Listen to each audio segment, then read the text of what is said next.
Get ready. My soul. I'm diving in. Are you ready to dive in this morning? Yes, yes. To dive in to create more space for grace, which is a theme of this Lenten series that Reverend Mirage has been exploring with us these last many weeks. Get ready to be inspired today. So let's anchor that, if you will, by saying, I'm ready. My soul is ready. I am here to be inspired. All right. Now, turn to a neighbor and ask them, are you ready?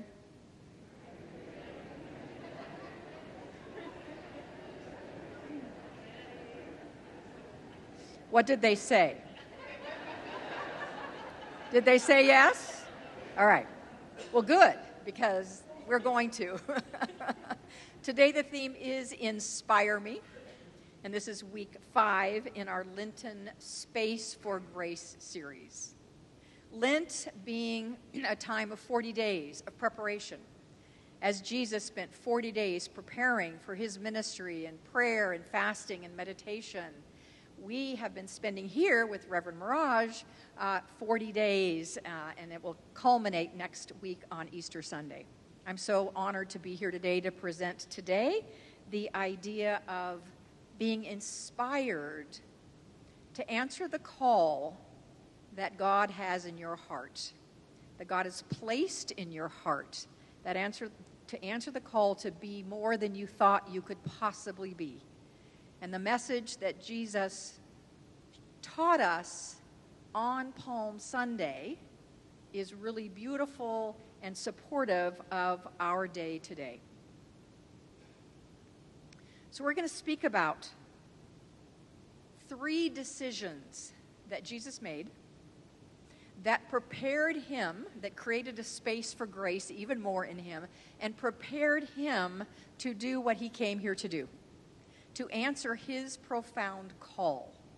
We're going to look at 3 decisions that he made that are metaphorical for decisions that we can make. And one thing I love about exploring the Bible is to look at it, yes, as historical occurrences, yes, as a sacred text, yes, and to look at every single character in it and everything that happens as a metaphor for our relationship to God. So today, everything that I'm going to talk about, the 3 decisions that Jesus made related to Palm Sunday, are decisions that you can make related to your life.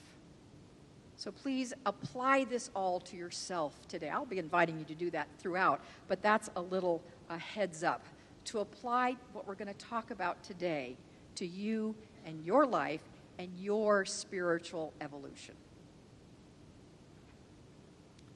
So what did he do? What decisions did he make? There are 3, and I want to look at the 3 of them today. The first one was his decision to ride into Jerusalem, knowing full well that he was putting himself in physical danger, knowing full well that, in fact, the greatest danger of all to our physical bodies, and that's death. He knew that, and yet he rode in anyway. That's a pretty big decision. Decision 2 was to toss out the money changers in the temple. Got kind of angry and threw them out. Why did he do that? We'll talk about it. And the 3rd decision was, despite his human fear and his despair, he allowed himself to be crucified so that he might fulfill his purpose. So those are the 3 decisions we're going to look at today. And my hope, my prayer, my desire is that each of us will be inspired to live a higher life, a more expansive life, a life more fully in God by these examples. So the first one, deciding to ride into Jerusalem. So here's the deal. I mean, Jesus was preaching and teaching and healing and going to weddings and changing water into wine and raising people from the dead. I mean, he was having I'd say that's probably a good time for 3 years. His ministry was flourishing. He had just a follower or two, right? Hordes of people, thousands of people following him and listening to him. And yet he decided to waltz into Jerusalem. Not just waltz, actually, ride. He decided to ride into Jerusalem knowing that the Pharisees and the Sadducees were very unhappy with him and that the death of his physical body awaited. And yet he made the decision to do that. So when we read about his story of his triumphant, and it was a triumphant entry into Jerusalem, the first thing that we can take from this is that he had deep and profound conviction of purpose. He was profoundly connected to his purpose here on life. And so he did ride in triumphantly, and he rode in with great authority, and he was being hailed by a king, by those who watched him, and they showed him honor and respect by putting palm fronds down in front of him so that when he rode over them, that was actually a sign of honor. So I want to just digress for one half a second and tell you a tiny little story about a little boy who woke up sick Palm Sunday morning, sore throat, and so he didn't go to church with his family, stayed home with a babysitter. So when his family got home, they had palm fronds with them. And the little boy said, "Why do you have palm fronds?" And they said, "Well, because people laid them in front of Jesus as he rode by." And the little boy says, "You've got to be kidding. The one day I don't go to church and Jesus shows up?" Thank you for clapping, you three people over there. I do appreciate that very, very much. So yes, palm fronds in front of him were an absolute symbol of honor and triumph, despite the fact of what was going to happen. He did that. So he did that because he had purpose. He was on purpose. And my question to you this morning is, are you on purpose?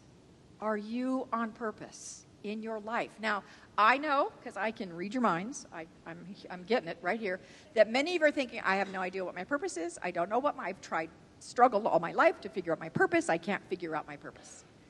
Yeah, it is not, my friends, rocket science. Your purpose is threefold, and here it is. I've told you this before, by the way. I see a lot of my former congregants in the pews here. You don't have pews, you have chairs. That's so cool that you have chairs. But you forgot, I suspect, or maybe you've never heard this. So I'm going to tell you now, here is your purpose in life, to do three things. Number one, to awaken to who and what you are in God.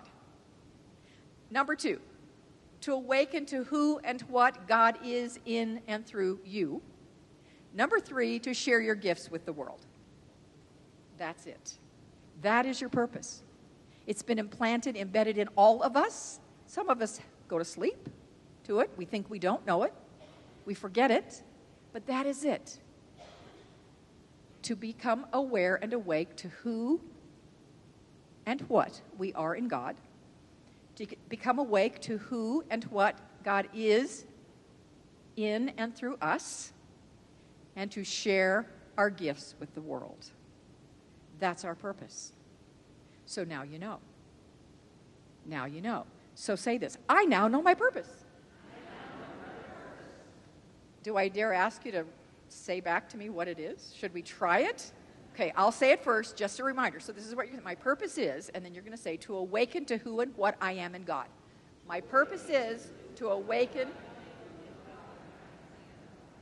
All right, not bad. I wanted to see if you could do it without me. That's not bad. Let's try the second one. I'll help you out. So say it first. My purpose is to awaken to who and what God is in and through me. To awaken to who and what God is in and through me. And the last one is, my purpose is to share my gifts with the world. My purpose is to share my gifts with the world. That's it.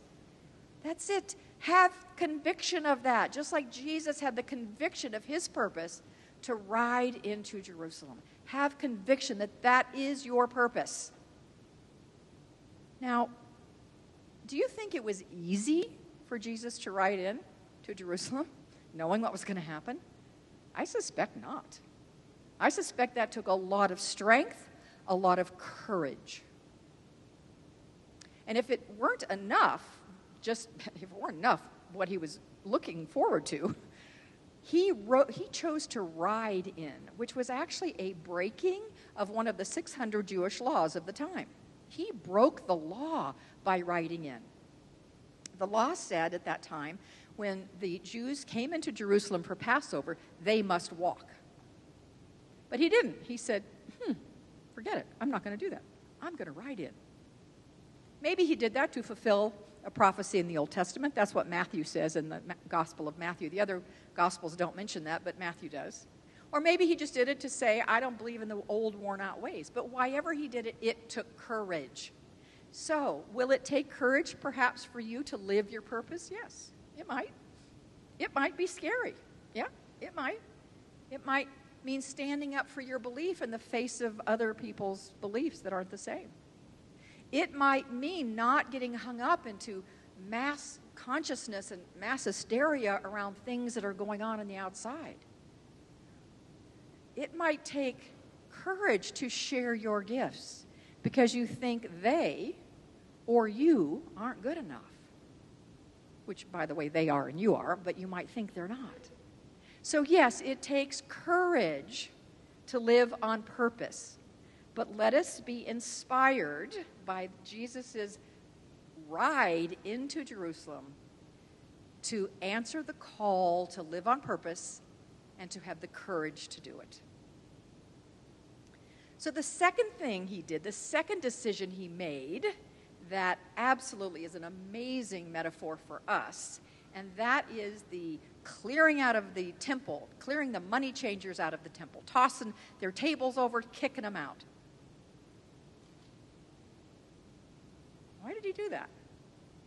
He did that. You know, Jesus spoke in parables all the time. I think this was a parabolic. Is that a word? I don't know if it, I'm not sure it actually means parable, but anyway.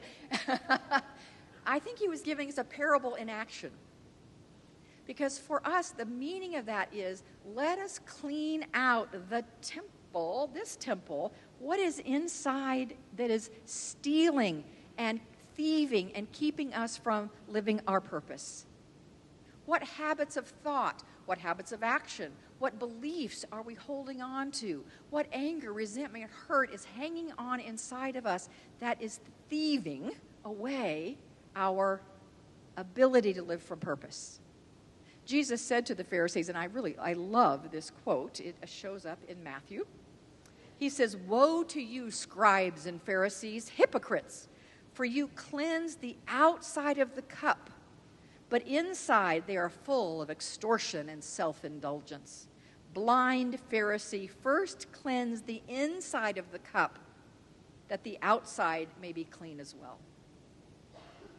We can spend a lot of time, this isn't a judgment, it's just a statement, I'm as guilty of it as anyone, of making sure the outside is nice and shiny and looks good and is attractive, and we've got the right job and we drive the right car. Nothing wrong with that. I love my hot little car. It's amazing. But that's not what really matters. But we spend a lot of time on the outside, and sometimes on the inside there are those things that I just mentioned. The beliefs that don't serve us, the ideas that stop us, the anger that keeps us trapped. Jesus is saying, clean those out, and then the outside will be clean as well. So this morning, I love to make things very practical. I'm going to ask you, is there something going on inside of you that does not serve you? That might keep you from living your purpose with full conviction?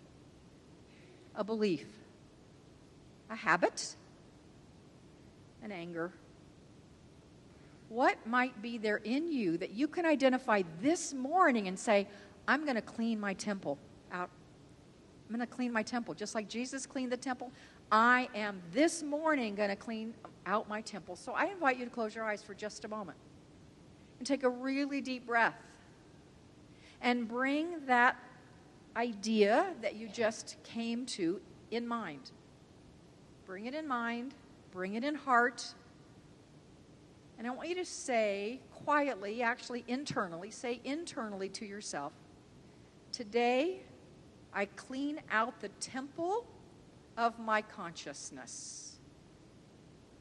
Today, I clean out the temple of my consciousness. Today, I am freer to answer the call of my soul's purpose. Today, I am freer to answer the call of my soul's purpose.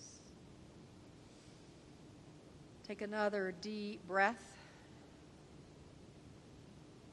And as you do one final deep breath on that exhale, really feel whatever it is that you're letting go, feel it go. Feel it go. Feel it go.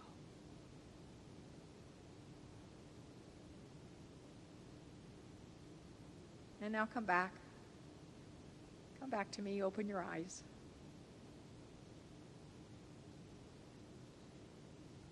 Now that you've done this, and I hope you all did that, you really have created space in your life by letting that go. Your heart has done that, but your head might not catch up right away.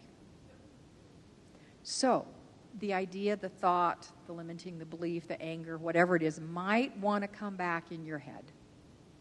Because it takes the head a long time, sometimes, but it takes a while at least for it to catch up to the heart. So just know if that comes back, whatever that old thing is that you just let go of, just say to it, no, I'll let go of you on Sunday, April 10th, Palm Sunday, at 11:42. I let that go. You tell it that a couple of times, and your brain will get it, that, oh, that is gone. That is gone.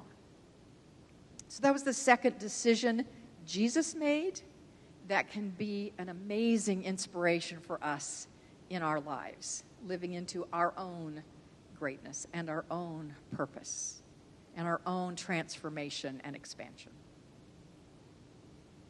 The third decision he made, of course, was the hardest one of all. And that was, despite his human fear, despite his human despair, he allowed himself to be crucified.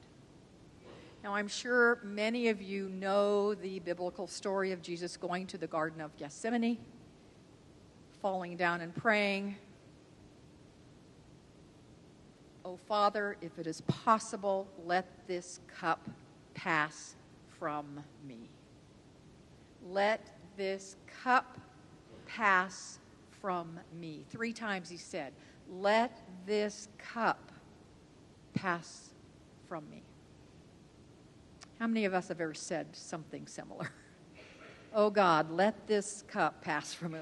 Let this challenge, this problem, this pain go away. I don't like it. I don't want it here. Make it go away.